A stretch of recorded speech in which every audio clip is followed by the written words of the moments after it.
Hello दोस्तों, आप सभी लोगों का हमारे चैनल हॉलीवुड थिएटर हिंदी में एक बार फिर से स्वागत है। प्लीज चैनल को सब्सक्राइब जरूर करें। इस बार आप लोगों के लिए मैं लाया हूँ मूवी मरमेड डाउन। मूवी शुरू होती है दो बूढ़े समुद्री ट्रैवलर से, जो आपस में ये तय करते हैं कि पैसे कमाने के लिए वो दोनों समुद्र में जाकर जल परी का शिकार करेंगे और उसके बाद उसके टुकड़े करके उसे बाजार में लाखों डॉलर्स में बेचेंगे, जिससे उनके पैसों की तंगी भी खत्म हो जाएगी और वो अमीर भी हो जाएंगे। और फिर दोनों निकल पड़ते हैं जल परी के शिकार के लिए। जाल को समुद्र में डालकर जल परी के फंसने का इंतजार करते हैं। मूवी में हम एक सनकी डॉक्टर बेयर को देखते हैं, जो सुजैन को कॉल करके अपने घर का हालात लेता है, जहाँ पर उसने लड़कियों को कैद करके रखा है। बेयर एक साइकोलॉजिस्ट है जो लोगों का, खासकर लड़कियों का इलाज करता है। इधर इनकी जाल में जल परी फंस जाती है, जिसे खींच कर ये लोग अपनी नाव पर लाते हैं, पर उनमें से एक को जल परी पानी में खींच ले जाती है, जहां उसके साथी के बंदूक चलाने की वजह से उसकी मौत हो जाती है। उनकी आवाज को सुनकर बेयर उनके नाव के पास निकलता है, क्योंकि उसने अपनी दूरबीन से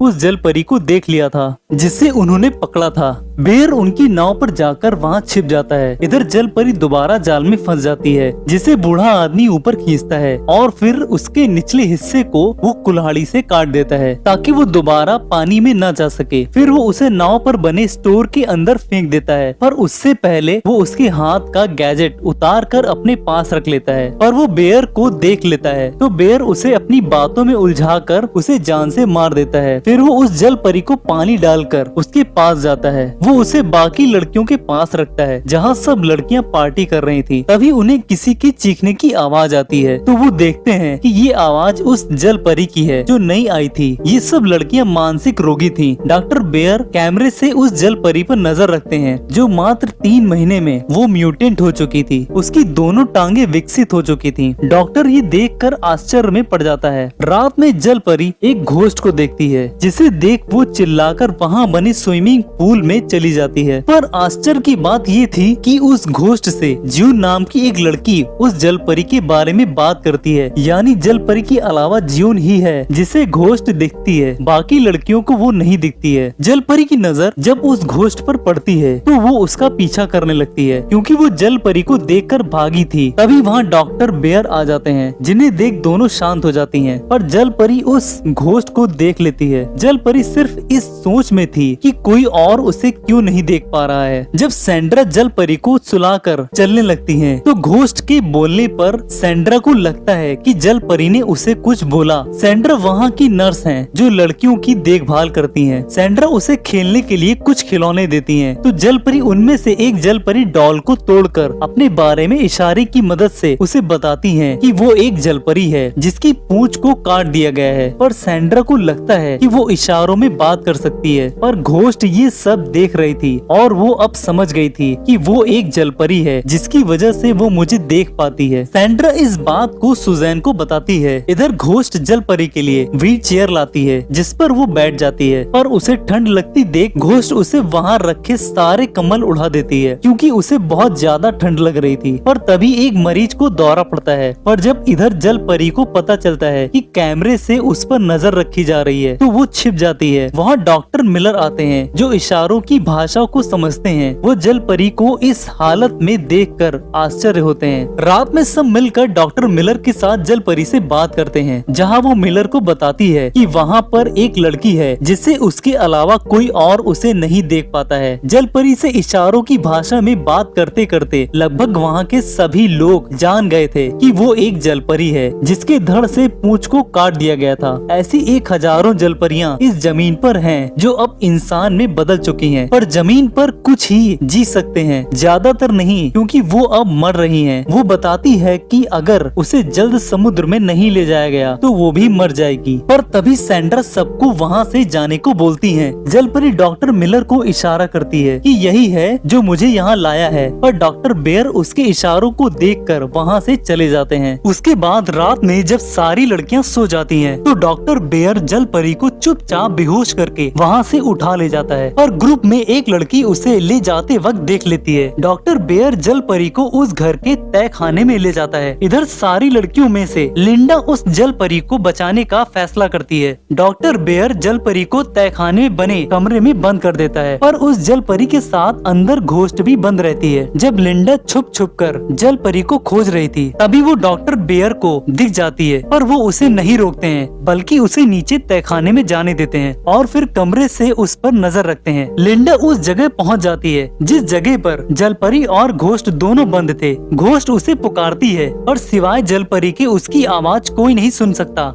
लिंडा एक दरवाजे के पास जाती है जहां एक और लड़की बंद थी। वो बाहर निकल आती है, जिसके डर से वो वहां बने तहखाने के अंदर घुस जाती है, पर ये सारा नजारा डॉक्टर देख रहा था। लिंडा नीचे एक सड़ी हुई लाश पर अपना पैर रखती है, पर उसे कुछ समझ नहीं आता है कि उसने किस पर पैर रखा था। तभी वहाँ कुत्ता आता है, जिसके डर से वो बाहर निकलने की कोशिश करती है, पर वो कुत्ता लिंडा को नोच डालता है। तभी अचानक वहाँ की लाइट चली जाती है जहाँ पर जलपरी और घोस्ट दोनों बंद थे, पर जलपरी अपने बालों से रोशनी करती है, जिसे देख घोस्ट को चैन आता है। जलपरी उस तहखाने से बाहर निकल आती है और सबके साथ बैठकर मूवी देखती है, पर जलपरी को सैंड्रा और डॉक्टर मिलर उसे चलने को प्रेरित करते हैं। तो जलपरी व्हील चेयर से उठकर चलने की कोशिश करती है, पर उसकी वजह से उसके कपड़े फट जाते हैं और वो बिल्कुल न्यूड हो जाती है। डॉक्टर बेयर उसके बदन को देखकर पूरी तरह से ब्लैंक हो जाते हैं। सैंड्रा उसे लिंडा के कपड़े पहनाती है और फिर खिड़की का शीशा तोड़कर वहाँ से वो बाहर निकल जाती है। उसको देख बाकी लड़कियां भी वहाँ से बाहर निकल जाती हैं और वहाँ से निकलकर एक नदी के पास जाती हैं। जलपरी सबको नदी के पास जाता देखती है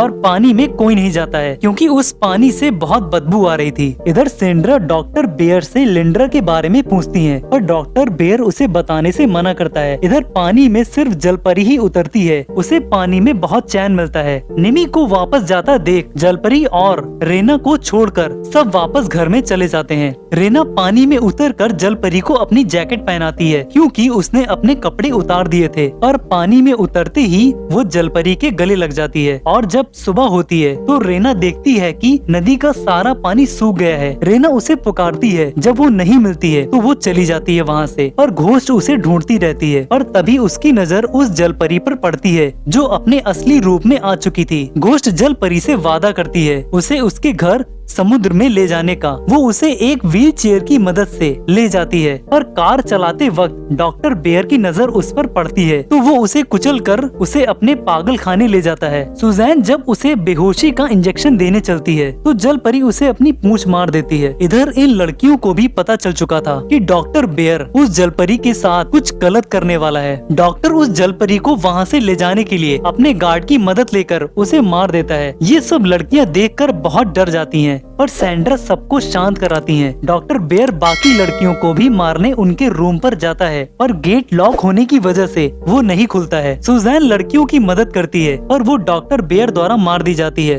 वो दो और लड़कियों को भी मार देता है, पर उनमें से कुछ वहाँ से बाहर निकल जाती हैं। घोस्ट जलपरी के साथ कार में रहती है। डॉक्टर बेयर जलपरी को एक समुद्र टापू पर लेकर जाता है और वहाँ खड़े अपने समुद्री जहाज पर लेकर उसके नीचे जाता है और फिर उसे कांटे पर टांग देता है, पर घोस्ट उसे बचाने के लिए अंदर नहीं जा पाती है। सैंड्रा डॉक्टर बेयर को ढूंढती हुई उसके जहाज पर पहुंचती है, जहां उन्हें घोस्ट की फाइल मिलती है कि कैसे डॉक्टर बेयर जलपरियों को मारता था, और जलपरी सैंड्रा को मिल जाती है। और जब डॉक्टर बेयर उसके सामने आता है तो वो उस पर गोली चला देती है। जलपरी उसे घोस्ट की मदद से वो मछली पकड़ने वाले कांटे उसे उसके गले के अंदर डाल देती है। उसे लगता है कि अब वो मर गया है।